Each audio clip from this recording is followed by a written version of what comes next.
Welcome everyone to Hunt the Habitat. A great dog and a shotgun will only get you so far in the uplands. In this podcast, Ann Jandernaw helps us to attain a more in-depth understanding of the birds we love to hunt, their habits, their habitat, and how those change through the year and through the hunting season. Hunt the habitat, find the birds.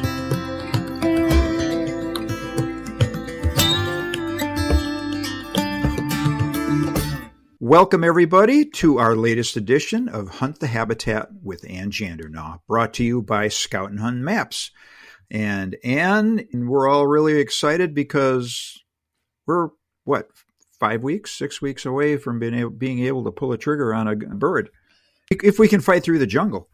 The jungle, the heat, the humidity. Oh, it poured here again today.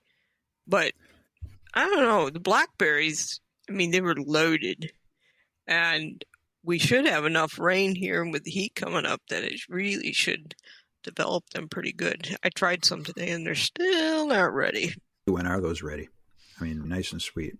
When the bears start eating them. Yeah, I see. There's your sign. I really don't know that I want to interrupt them. Hey, how are the berries? You see the scat.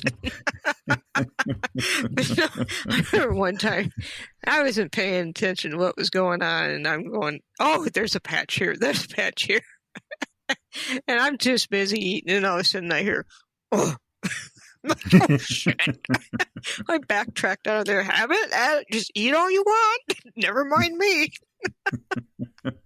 Leaving now. Yeah, leaving now. Wolf. Yeah, you hear oof in the woods, and it's not a deer. It's time to backtrack and find something else to go do. Find some different berries.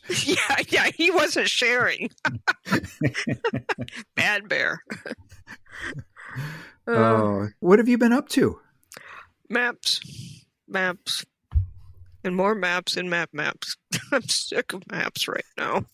But it's that time of year, so it's been a lot of computer work. When I say long days, I'm up usually 5 to 5:15, somewhere in that, sometimes 4:45, and then it's bed around 10:30. And majority of that is if the weather's too warm, well, then you can't run the pubs, so you just keep working. So it's a lot of work to get this stuff ready. Yeah, we had, about 2 weeks there where the heat really did kind of break around here. I wouldn't call it cool, but we didn't have the oppressive heat that we had through most of July. Right. And it's kind of back now. It's a little bit warm today. We're supposed to have fog tonight and fog tomorrow morning. Really? Yeah. Man. And then, a week from this Sunday, it's back up in the 80s and upper 70s. So, it's just, the problem is your mornings, as soon as that sun starts to hit that dew, the temperature just goes woof, right up. And it just gets steamy. It wasn't horrible this morning. I was going to take the pups out for a run. I actually did a little bit of bird work this morning. But like you say, as soon as the sun hit things, it turned into a steam bath. It was really not a great situation, and we cut it short and got the heck out. Yeah. No, it's overall, I'd say things are pretty good. I've seen plenty of broods. I've seen birds. Nice. I've seen a lot of hawks. The rabbit population is big. Let's see here.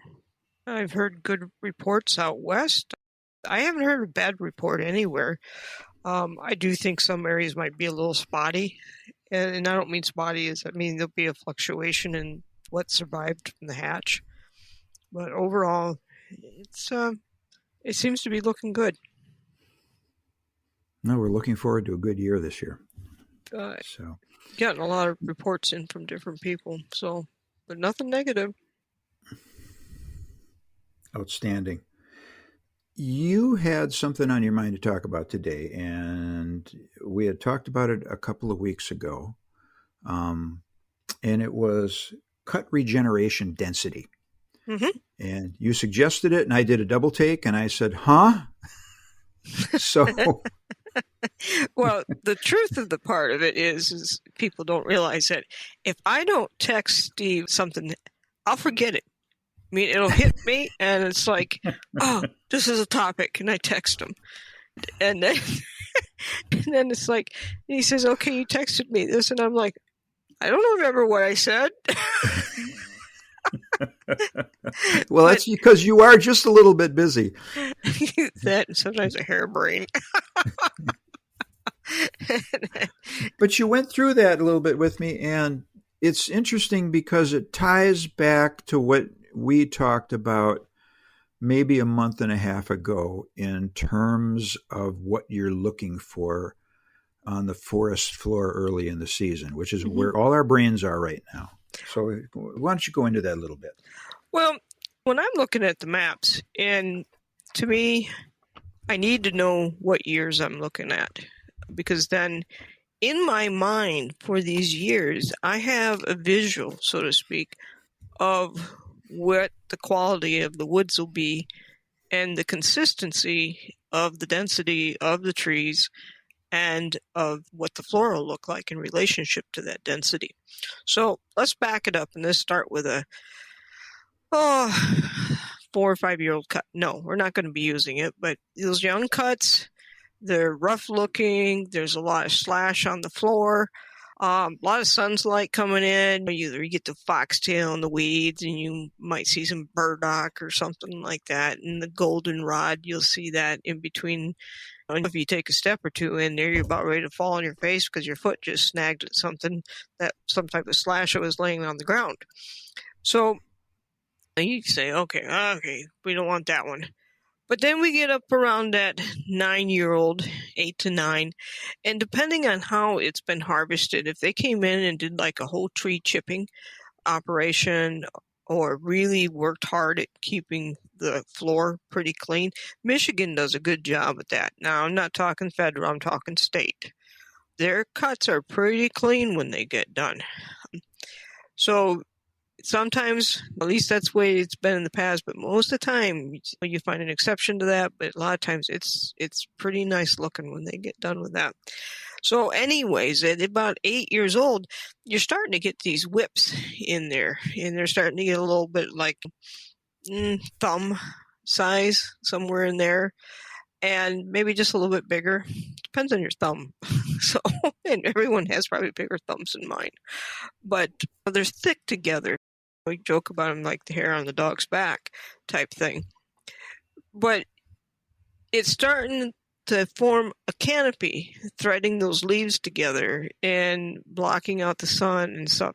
So you've gone from the weedy stage with a few whips here and there to more whips, less weeds. So as the canopy closes up, the weeds back off. And then the weeds give way to different plant life on the forest floor. You're looking at the bunchberries, you're looking at ferns, strawberries, a combination of succulent salads for the birds.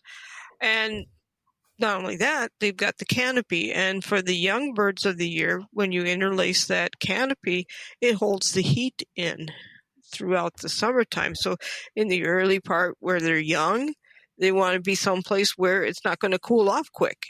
And like a tag alder area, it doesn't interlace the leaves as thick as you would in a canopy of an aspen cut. So a tag alder area, which is a little bit lower anyways, is going to cool down quicker than that cover within a young aspen cut. You're making a transition. A lot of times you'll see weeds on the edge of a cut, so don't judge a cut by looking at the edge of it, because the edge of it is half shadows and half full sun 9 times out of 10.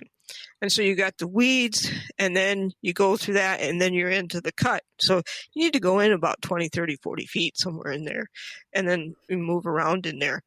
The other thing, too, to tell you is a lot of times the places that you pick up ticks is going through that transition right there, because a lot of times there's foxtail, and ticks like foxtail. So, and the other good thing about that, besides the ticks, which is not a good thing, is you can also judge the traffic.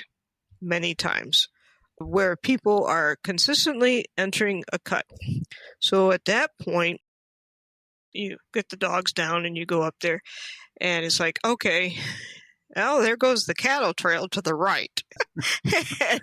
And you're looking at that and thinking, and the other thing you do is, you should all do this. This is really important, is if there's mud puddles where you're parking, try not to park on the mud puddle, because you need to look at it and see if the water has splashed up on the edges of the mud puddle. And sometimes I'd even check to see how wet it was.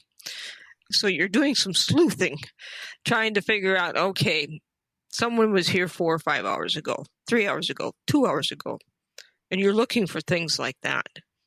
And so if that cut's been disturbed, which makes it even more important that you notice where people go in, and that you basically, okay, if they're doing that, they're going on the side. Or you look at that and say, okay, I'm just going to go straight to the back of the cut and then do a J-hook and work back toward the vehicle, so to speak. It just gives you an opportunity to make some plans to possibly think about where the birds may have been pushed to, and then to do the opposite of what everyone else is doing. Because many times you can do that to salvage a hunt if you're going in behind someone 3 to 4 hours later.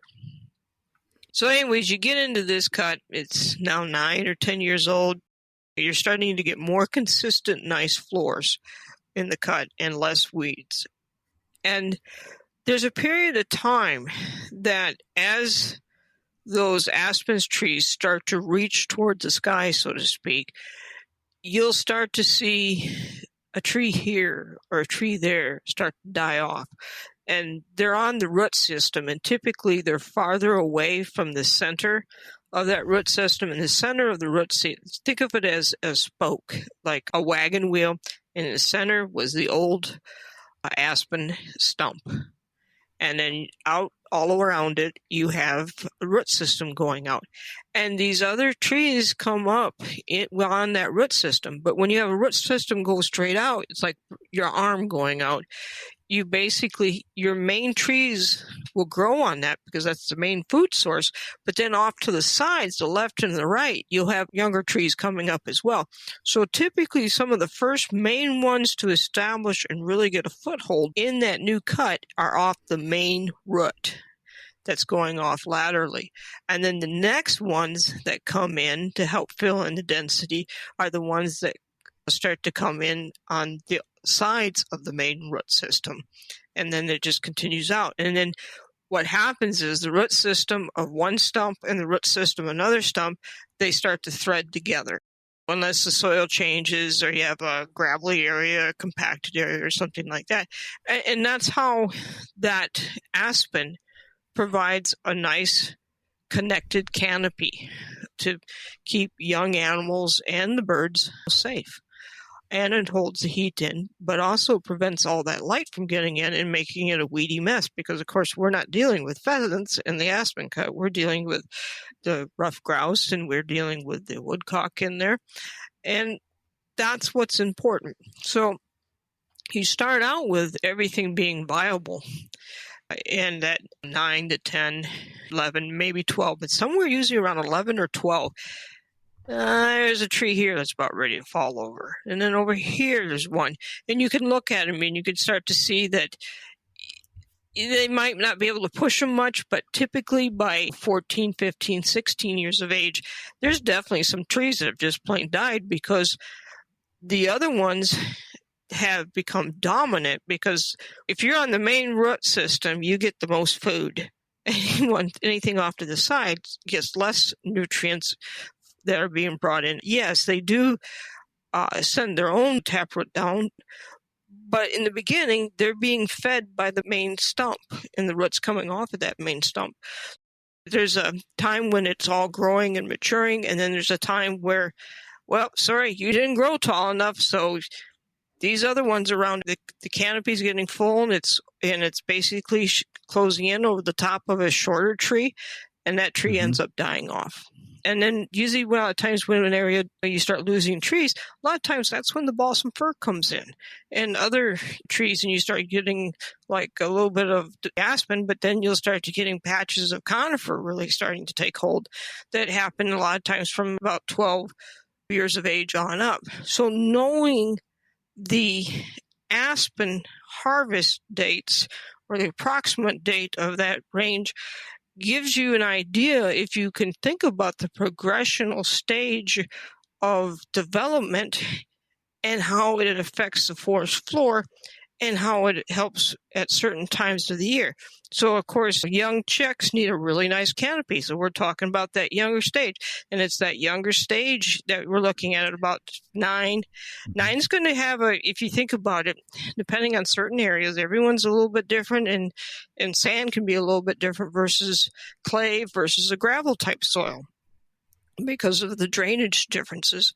If you look at a 9-year-old cut, there's still going to be a certain percentage,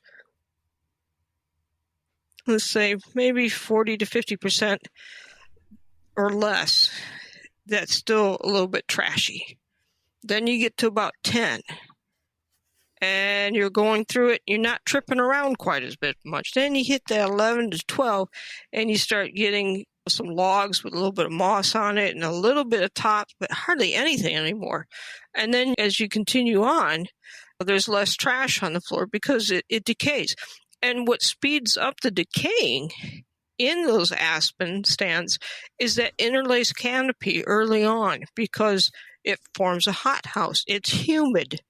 That's what happens when you get decay and you got wood laying on the ground. So these are all things that when you look at the maps and you look at the cuts, you think about, if you can.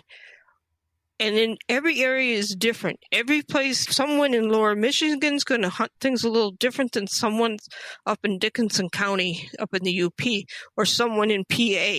But really what you're all looking for is a certain density. Key in on the density that is related to that specific age class of aspen. And the condition of the forest floor that you talked about earlier. Yeah, well, if the density, you're going to know what the floor is. Okay. So age equals density equals floor covering. Okay. I'm going to ask you a question about that, though. Okay. Okay. So you, right at the top of this discussion, you had talked about, you like to use the UP as the state of Michigan in general as an example of a state where their requirements for keeping... I don't know if it's a requirement, though.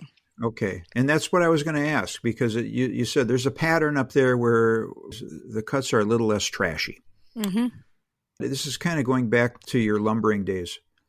Is that something where it's a policy set on maybe a county-by-county basis? Well, in the UP, it's not county. It'd be state or federal. Okay. Or commercial forest lands. But the state lands, I've noticed, are cleaner. Okay. I mean, it's just when I look at the imagery, and you got to be careful with the imagery, too, because sometimes they're too clean. They almost got to shine to them in the imagery, and they're actually setting it up to put a pine plantation in there.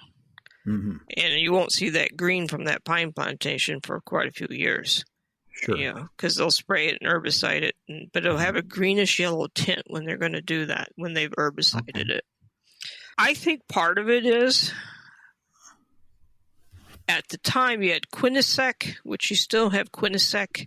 You used to have a pulp mill, but actually it was a cardboard in Ontonagon.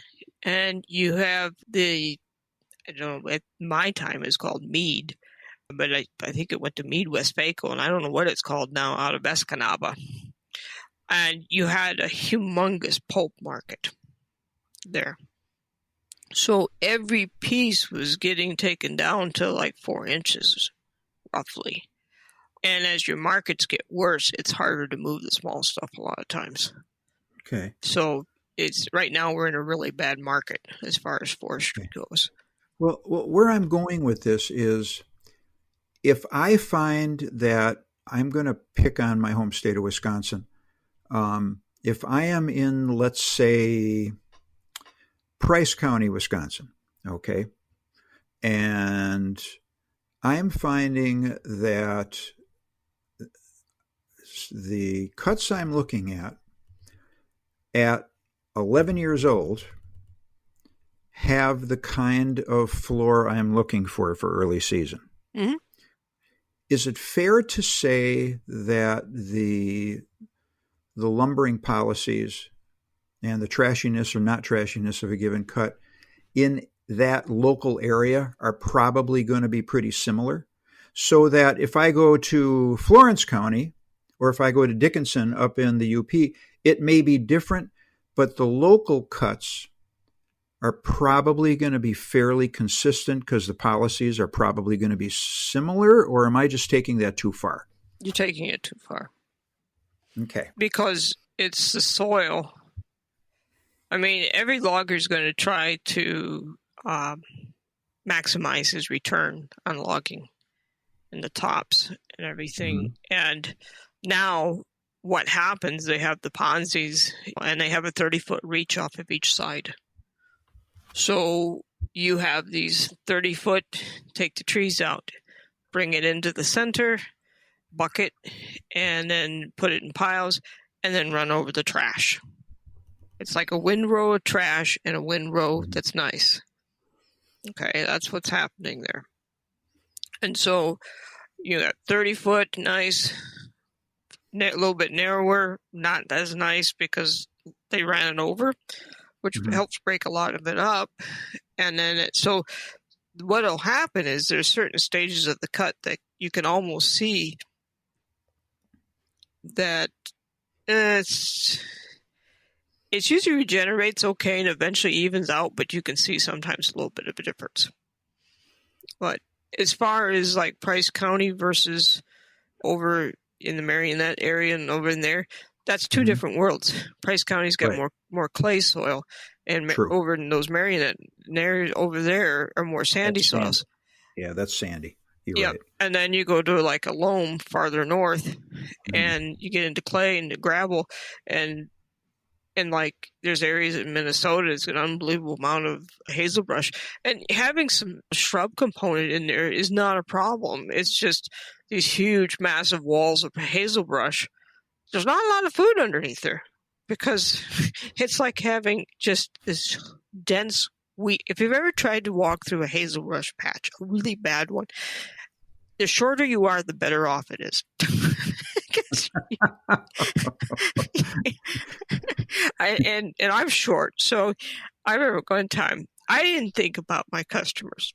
I just disappeared into it, and all of a sudden I hear and I'm like, what? I poke my head up. I'm like, there's no way we're going to be able to make it through there. I said, well, then go around.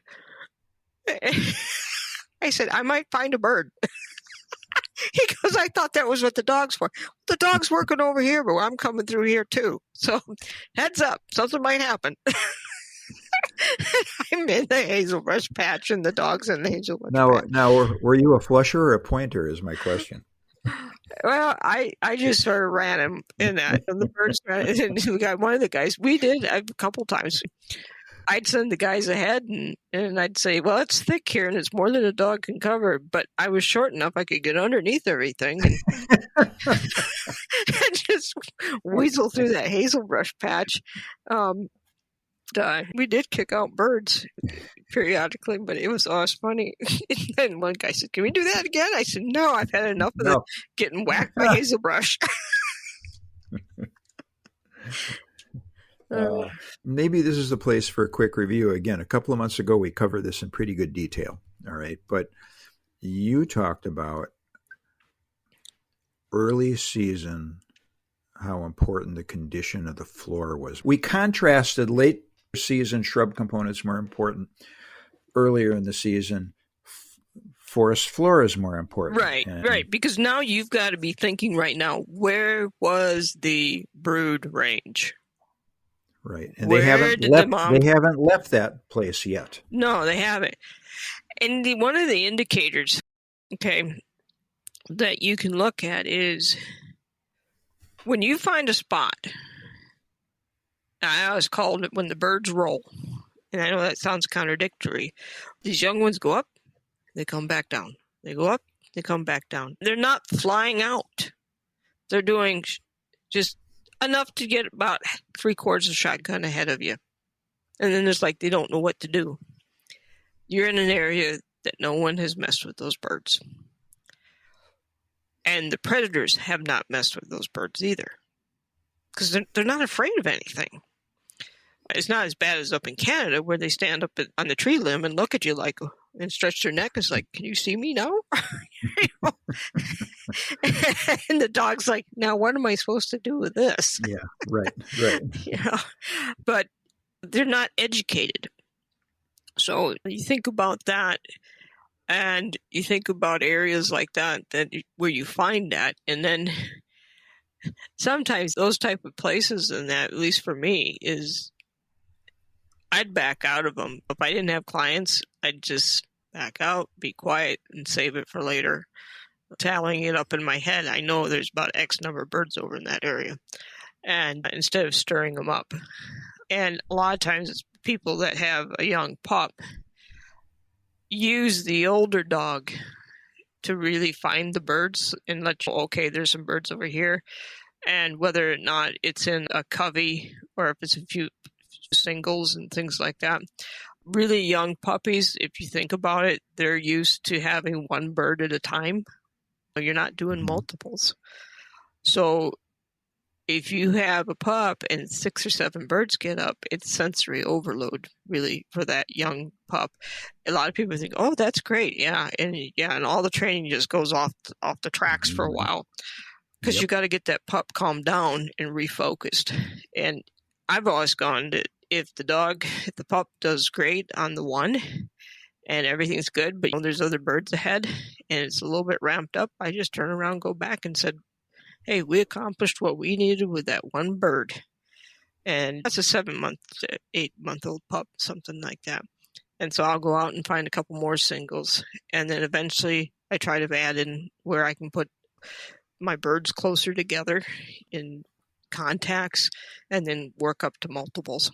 Because it's like, oh my word, I never dreamed it. And they get so excited. It's like the eyes get huge. But think about how strong that scent is too. Yeah. So it's, when puppies and young dogs get ramped up, they're not thinking, they're just, ramped up, and that's when mistakes get made. So anyways, I'm off on a different tangent as usual, but where was I anyways? Nothing's changed. No. Actually, you make a great point about multiple birds, and we are going off on a tangent here, but it's topical.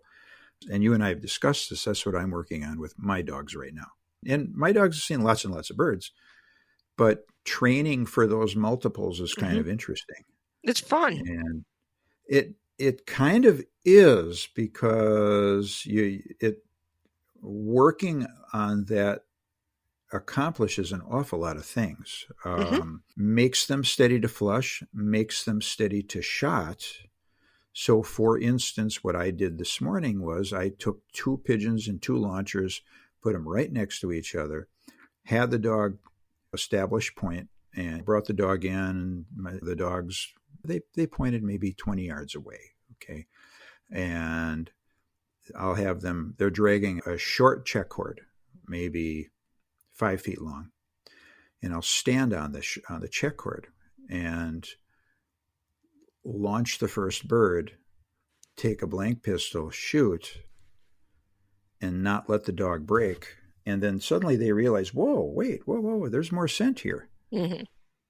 And they establish point again. Mm-hmm. Let them stand there for a little while, and then launch the second bird and use the blank pistol again. Mm-hmm. Or not use the blank pistol. I mean, you have to mix it up. But it's been interesting. I had never done that with my dogs before, but we all want to make them steady. This has been interesting to watch them, and they're picking up on it. And they're getting the idea, well, if he launches one, wait a minute, okay, yep, I smell another one. I don't know how it's going to translate into the field, but it'll be interesting to see how that works. It's been a project for you. Yeah, it has. It has. The trick with pigeons is, and I know we're getting away from habitat here a little bit, but the trick with pigeons, I don't want them pointing too close because pigeons have such strong smell, and I don't want them to have an expectation of being too close to scent. Right. So you need really to mix up sure. the distance and the amount of scent that you have. Absolutely. Yeah, that's really important. Yeah, and I don't ever let them get too close. If they get too close, the bird just get popped. Mm-hmm. So, but it's been a fun project, and we'll see when they run into a covey situation. Or it doesn't happen that often with grouse, but when we go out west, not at all uncommon to get into a situation where there's 2, 3, 4 pheasants. Mm-hmm. And I don't know how it's going to translate. It'll be interesting to see. Well, control on your dogs are always good, no matter what the situation is. Mm-hmm. Absolutely. So let's take a step back. Let's go back to habitat. Let's go back to cut regeneration density, and let's talk about maps and how we use the maps then to establish this. Well, you pick your cuts on the time of the year. Where I'm at, it's not so much a woodcock area, so everything I always pick is based on grouse instead of woodcock. Woodcock are just a bonus. I'm usually looking at anywhere from 9 to 12, right in there. But a lot of it is casting and just seeing where I'm finding the birds. I always would talk about to the clients, I said, well, I got to find what level these birds are on and how far are they up from the lowlands.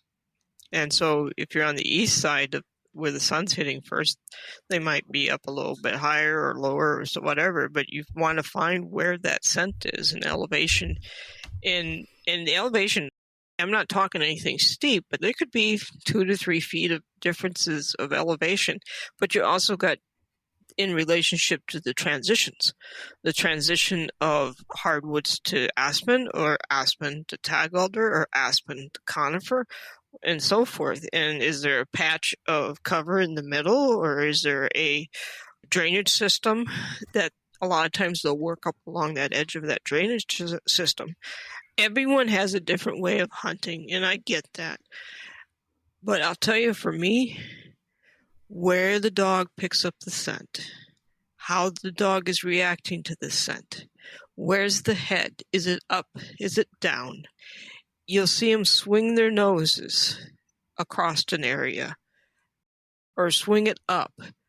And the momentum of the dog, the pace of the dog, how rigid the muscles are,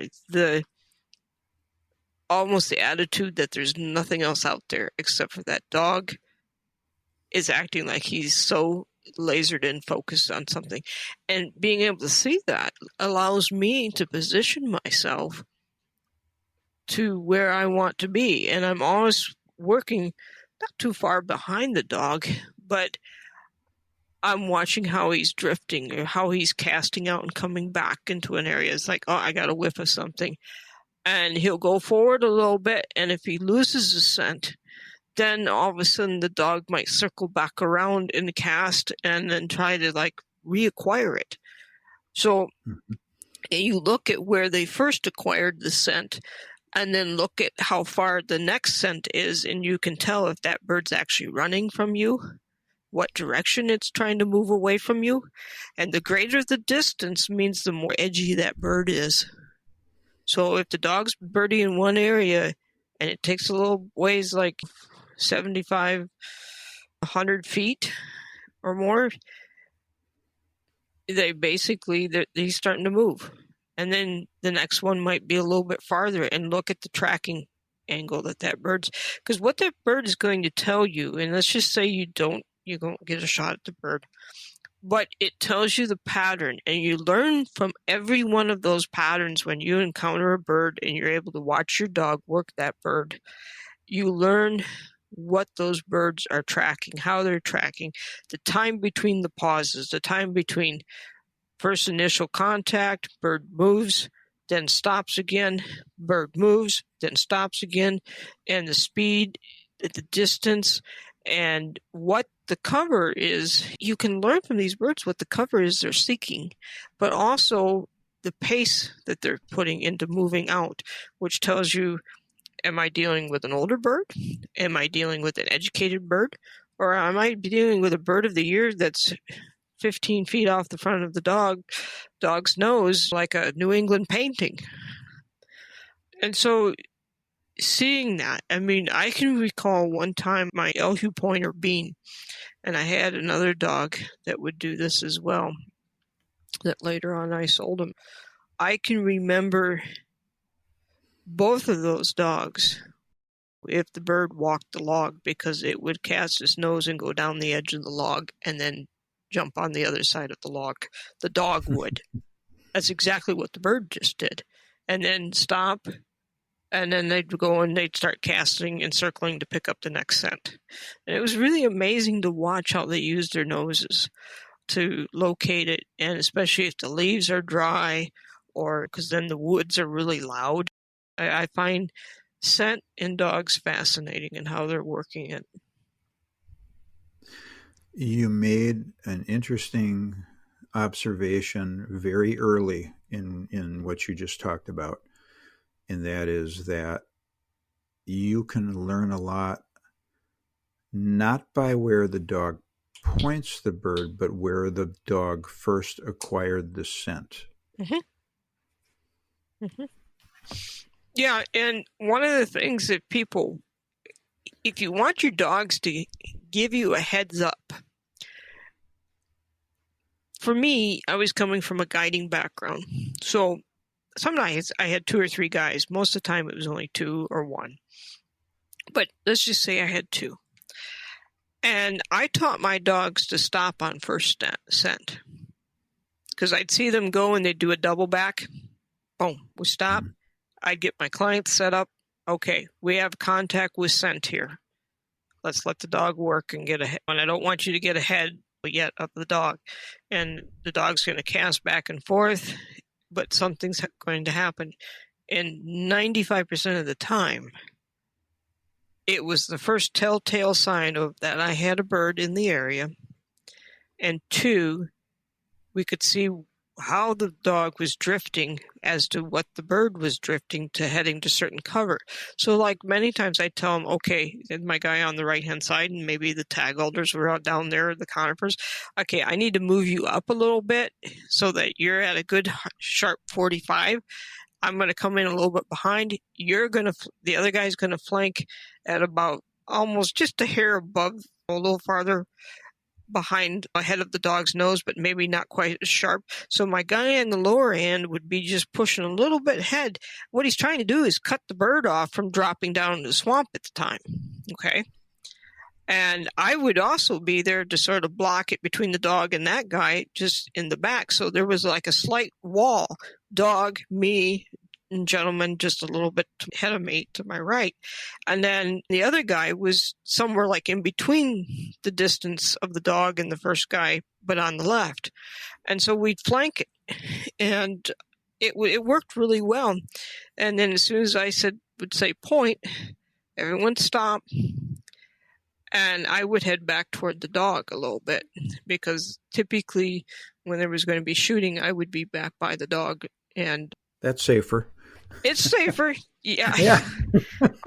I had one guy one time blow the top of an aspen tree 5 feet off, and I was bent down already above my head. Oh no. Yeah, I was not happy at all. He was too eager for birds, and then I found out he didn't have his safety on either, so the hunt got stopped and a lot of talking happened. But that was too close for comfort. Yeah. And it should have never happened, but because we would discuss all this beforehand. I was notorious for having a piece of paper and drawing on the hood of the truck this, and this is what could happen, and trying to explain it. Because a lot of the guys that come, I want to learn more about upland hunting, and I hear you teach. So I would basically call the hunt, so to speak. When we had the gentleman from I think it was the Milwaukee Journal was out there, he says, yeah, you call the hunt. But I said, it's educational. He says, it really is educational because you're pointing out and we're learning how to read a dog even more. And so it is. I mean, to me, the dogs, I started out with no dog hunting, just on foot, but the dog just adds such a huge dimension of getting a read on what the bird is doing ahead of you. And then you start to put where you're finding birds. That's the other thing. Where are you finding the birds at certain times of the year, at certain temperatures, certain amount of light, soil conditions, wet, dry, all that. And the more you hunt them in all the different conditions and the times of the year, you start to find patterns. And that's what's cool when you start putting patterns together. And you start saying, okay, it's early season. I need at least some really good floors. I mean, some shrub is okay. But where are they? Are they closer to the swamp? Are they moving up closer toward the hardwoods? Where are they starting their morning at such and such a time? And am I on the backside of a hill, or am I on the side where the sun comes up and is going to take care of the dew? How much dew is there? Have they started to move? Has the dew come off and they're wanting to get out from under some of those pines and moving around more and starting to feed? Where are they at what time of day? That's cool. And about the time you think you got it all figured out, they'll do something different. But you can get to the point that you get a better idea of what's happening. And it's just very interesting watching all this. You've talked about this a couple of times today, and you've talked about this a couple of times in the past, and that is working elevation. You referenced it earlier just now, not staying at the same level and just working a band, but rather, which I think is something we fall into. Okay, it's easy too. I am going to work 50 yards off of the edge where the tag elders start, and I'm going to work that edge, okay? And we've all done that. Or I'm going to work right at the transition between the popples and the tag elders. Or I'm going to work along the edge where the conifers are. Rather, you're suggesting move from low to high and move from high to low and find the pattern that way. Let the dog tell you. Okay. See, if you can watch your dog, you'll see where that double back happens, not ultimately where the point is. Because many times when you finally get that point, that bird's could move 2 times already. Sure. So it doesn't give you an accurate read of where the bird really was to start out. So that's what's really important. I mean, like I said, I had my way of doing it because I was dealing with clients. I was getting paid to do this. And so it was important.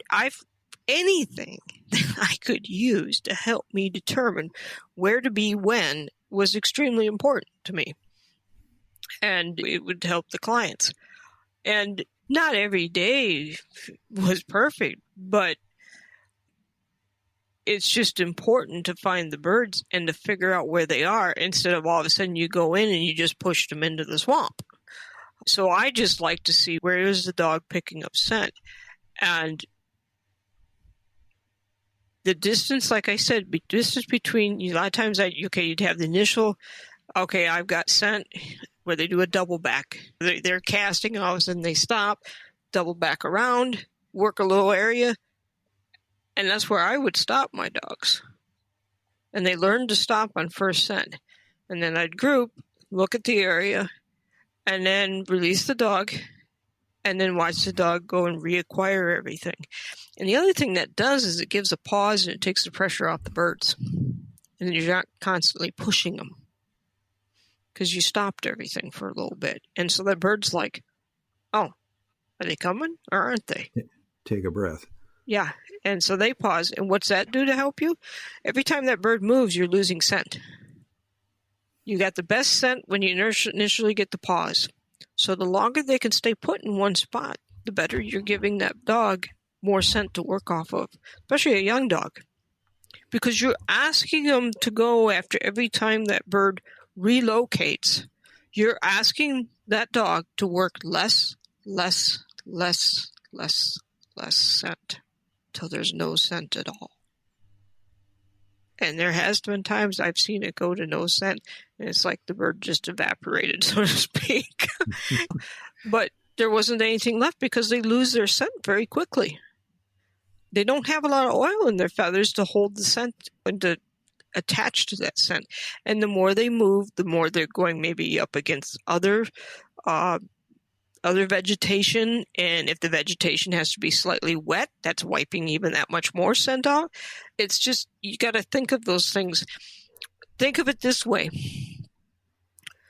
If you got a knapsack, no, that's not a good thing. If you got a flour bag, there we are. If you got a flour bag and you got a hole in it, and you start out, and it's just draining right where it's at, you got a lot of flour. And then as you go and run, and not run, but walk along, you're leading some flour. But there's getting less and less flour in the bag. And then you stop, okay, and you built up a little pile right there of flour.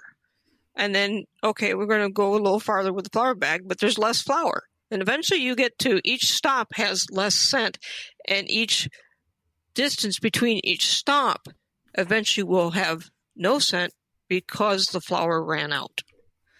That's as best as I can describe flour bags. Okay. Well, it is. I mean, it's no different when you shoot a bird and poof, it hits. That scent right there is important for that dog to find that scent as the starting point to find that bird. Yeah.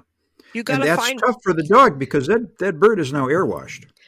Yeah, but the thing is, when they hit, it's like any bit of scent that's on them just got poofed out of them, And so there's still scent trapped in those feathers. So that's like an imprint right there. And so, I mean, I don't know. I mean, it's the same thing. It's like, poof, think about where you threw the flour bag and it just stops and goes poof. and then it's less and less after that. I remember one time this young guy shot this bird, his first grouse, and it went into a cedar swamp and there was snow. And there was snowshoe tracks all over there. Now, I had a seasoned grouse dog that had had hundreds and hundreds of birds shot over her. Her name was Rain. It was a LHU pointer. And I was getting frustrated because she did find where the poof was, where the bird hit. And I saw that bird start to fold. And then it just disappeared into the cedar. And I thought, oh, God, we've got to find that bird. That's his first bird. And, of course, Dad's there. Is it there? Is it there? And I'm like, well, the pressure's on. So we get in there, and Rain's doing circles bigger and bigger and bigger. And I'm thinking, she's never chased rabbits before. I mean, I went right from basically, I figured she'd find where the bird was.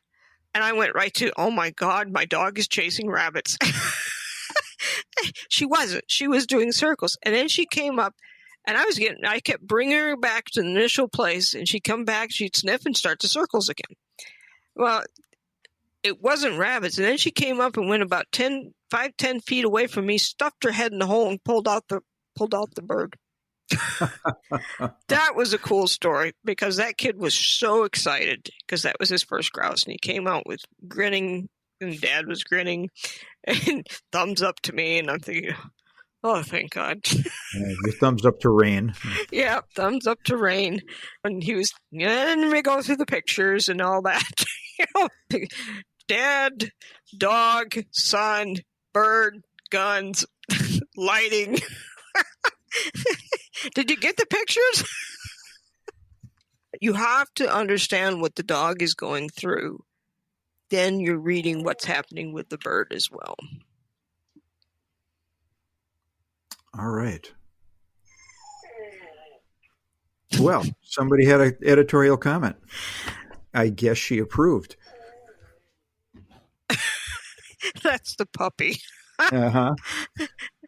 He says, "Is it my turn yet?" He says, "I'm great at pointing flies right now." I was going to say, Give when are you me a going to find second. those singles for me, Mom? Yeah, give me a second. I think I know why there's a... Oh, no, that's not the puppy. That's Rowan. Nope, that's Uber. Yeah, how do you like that? Uber, Uber and Hugo and Rowan All right. and puppy. They're quiet for a Well, moment. this is probably a good point to end. We covered some interesting stuff here. We've started on the journey to talk about early season. Mm-hmm. Kind of reiterated some of what you've talked about before, brought in some new things here, and we'll continue on that moving forward as we get closer to the opener. Sure. We want questions from our listeners. Where should they send those questions? So you're going to go to our website, to mobilehuntingmaps.com. You're going to look at upland hunting, go down to podcast, and then at podcast, scroll down, and you'll see a form there. Join the conversation at Hunt the Habitat. And you'll see a listing of all the different podcasts that we've done. And there should be plenty of information in there for you. And send me a message, and we'll try to answer your question. I think somebody's sending you a message there. It sounds like it. Well, we know what he wants. I want out now. And on that note, I think we should wrap it up, because once one starts, it's a chain reaction. All right. And thank you. And everybody, as always remember to hunt the habitat. Thanks, Thank Ann. you so much, Steve. All right. We'll see you. Yep. Bye-bye.